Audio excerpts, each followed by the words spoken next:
How's it going, YouTube? Inferno-Crypt here, and bringing you something a little different today. Basically, I'm playing Shadow of Mordor, as you can see. So this video is probably going to be heavy with spoilers, just as a quick warning now. So if you don't want to see those, please just start watching right now. So I'm playing this video game with the intention of getting the Platinum Trophy, because that is my present to Inferno-Blood. Because if any of you may or may not know, her birthday is upcoming. So I intend to complete this game, which I have, and then go through it and get all of the Platinum Trophies, which I'm still in the process of doing. But along the way, I thought occasionally I'd just hit record because, and I'm trying to find a word that's not shenanigans, but let's just say interesting events happen throughout. I mean, as you'd expect from a video game. But, yeah, so I thought I'd just do a quick compilation, maybe talk about the gameplay, how I thought the whole thing went, but overall I'd say, yeah, it's a very good game. It reminds me of a lot of different other games. So as you can see, the combat itself is very much like Arkham City, Arkham Knight, those Arkham games, but with some sort of Assassin's Creed 3 thrown in. So this is just a generic cutscene, again, spoilers. But I don't know, I think in a game this dark they kind of needed some comic relief. I just feel like maybe a bit grim for the comic relief. Like, obviously this guy, his name's Ratbag. You basically help him throughout the game become more and more powerful, and he's kind of useless. You have to do everything for him. He's just sort of, along the way, he's kind of teaching you what to do, but it barely works. I'll just let you watch this cutscene.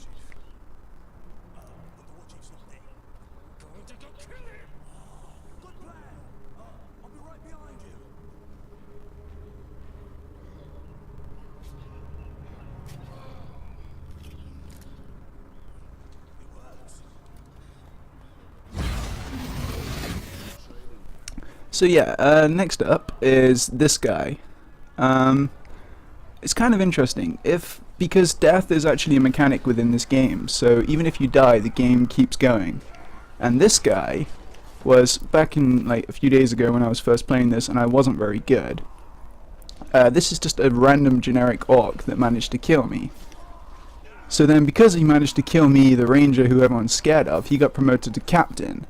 And basically then, again, once he was captain, managed to kill me as well. So now this is round 3, effectively, of that battle. So, but as you can see, I've just managed to subdue him, use the power of my ally to gain some intel on Tars the Shield Master. Now, this isn't the last you'll see of this opponent who I've just killed, Felgrat the Fool. Over the game, I end up fighting him 4 or 5 times, and I only die one of those, or twice of those times. Like, you know, the 2 times I've died have already gone by. I fight him 3 times, effectively. Once when he's a captain just there, he comes back from the grave, I have to kill him again, and then he comes back from the grave again, and I wish I'd recorded his entire story, because this guy started out as nothing but an ordinary orc, part of another army, and then just proceeds through the ranks to become pretty much the main bad guy of this game for me. So, next up, you saw that I unlocked information on Tars the Shield Master, whom is one of the commanding orcs in the game. He works for Sauron, he's a bad guy. So I found out information for him, and I knew where to find him, so I initiated the mission, and oh my god, this, if you don't know what you're doing, which I didn't, and still kind of don't, it's tricky. Guess who's back? Felgrat the Fool, of course. This was the first time Felgrat appeared during this battle against Tars in the background. You can see that he's huge, he's dangerous, oh my god. That every single time you're fighting one of the chieftains, which Tars is, like, even more powerful than the captain, every time you're fighting one of them, they have this really cool introduction where, like, they're walking in slow motion and there's like a chorus of Uruks just chanting their name, which is really cool. But so as you can see as well, after using a mystical power on that captain, certain enemies have like fears, which is why it's very important to know, if you're having trouble with someone, it's useful to know their strengths and weaknesses. I mean, it's useful to know the strengths and weaknesses of anyone, but, you know, ain't nobody got time for that. So, as you saw before, this guy, Thurgrat the Fool, who has now just died for a second time, he has a fear of Caragors, which, between you and me, if you haven't played this game, are basically wargs, but from a different region. Apparently none of these people are orcs either, they're all something called Uruks, which I'm not sure if they're just trying to get away with licensing issues by not calling them orcs or wargs, but either way, you know, same thing, different name, basically.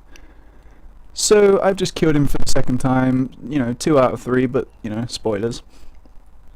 And, yeah, so in this game you can upgrade your kit. I never really did that much because I was more just focusing on completing the game, but killing certain enemies, the more powerful the enemy, the more powerful the upgrade you get. It's just like an ARPG, basically. You unlock slots on your sword, bow and dagger.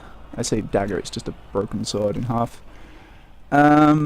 Yeah, so you can upgrade your weapons with new and interesting upgrades. Some of them will provide you with bonuses in attack, some of them will do specific things.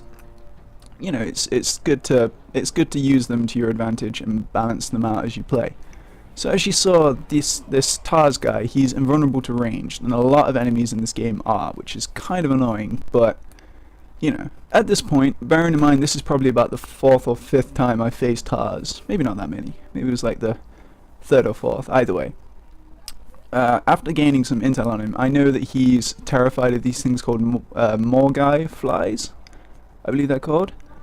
So effectively what Morgai flies are basically just things like hornets. They appear in huge hornet nests, and I remember seeing one back there earlier, so even as I'm fighting this guy, I'm trying to kite him over there so I can get him terrified, because if I can get him terrified, then I have like the ultimate advantage in combat, because he'll be trying nothing but to run away. So as you can see, I kind of clumsily decided to try stealth twice, but end of the day, I have managed to get this guy by himself. And as many difficult enemies as there are in this game, I found almost all of them are pretty easy to take down if you get them by themselves. It's just the number one thing that will kill you in this game is just getting overwhelmed by either like Uruks or captains or just, God, especially ranged enemies. There's nothing you can do except constantly dodge, and if you're constantly dodging, you're not putting damage out, and if you're not putting damage out, the battle is just going to go on for a very long time. So you can imagine at this point, after fighting him lots of times, I'm having a great amount of satisfaction just beating this guy down until eventually a point where he actually dies here. Like, you can imagine. Just you know, consider me a noob, and this is like me killing something in Dark Souls, because goddamn I had trouble with it. So, you know, his head's just going to keep rolling while we go into the upgrade menu. Well, I say upgrade menu. So yeah, that was a very quick look at the army's interface. Maybe I'll put one up on the next video for a bit more clarification. But Chieftain died. So now this part was quite amusing for me. So for your accidental convenience at home, we now have an entirely censored fight between the main character and an orc, but the whole thing takes place in a bush. We decided to keep the PG rating up, so basically all the nasty blood and violence and death, you don't see any of it. Interesting concept. I understand where they went with this film, or this section of the film, but it's very cleverly done how you basically see none of the violence. I mean, you see a big blue glowy blade just swinging in and out of a bush, and you know, for all you know, they could be tickling each other or something, but I think they were just trying to not hurt the stunt doubles at the time. So as you can see, yeah, an entire battle within a bush. ignore the word died. He didn't die. He didn't. No, he totally. Okay, so to wrap up this part 1 of my playthrough of Shadow of Mordor, or at least the interesting highlights of Shadow of Mordor, I present to you a game-breaking bug. An actual, I mean, this game received, well, let's have a look here.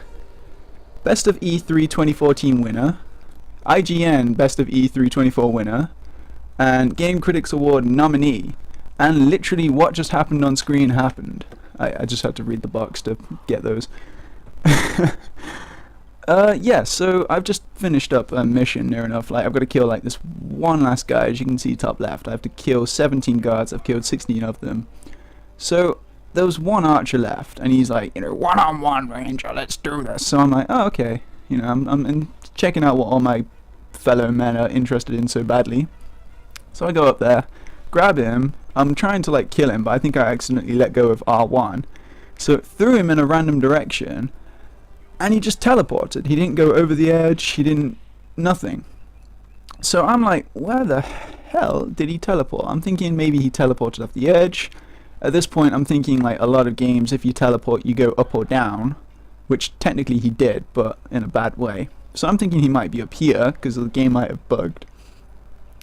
So yeah, I'm still just exploring. I'm really confused, kind of annoyed, because this mission's, I don't know, it'll take you about 10 minutes to complete, thinking, god damn, I do not want to start again. So I activate like basically what the Arkham equivalent of detective mode is, and he's there. I'm like, oh shit, there he is, right, let's get him.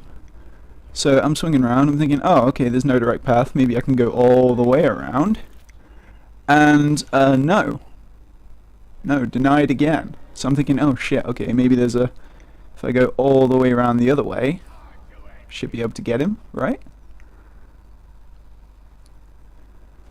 So I'm like, ah, shit, right, okay, fair enough. Get up here, go around here, ah, there he is, I got him.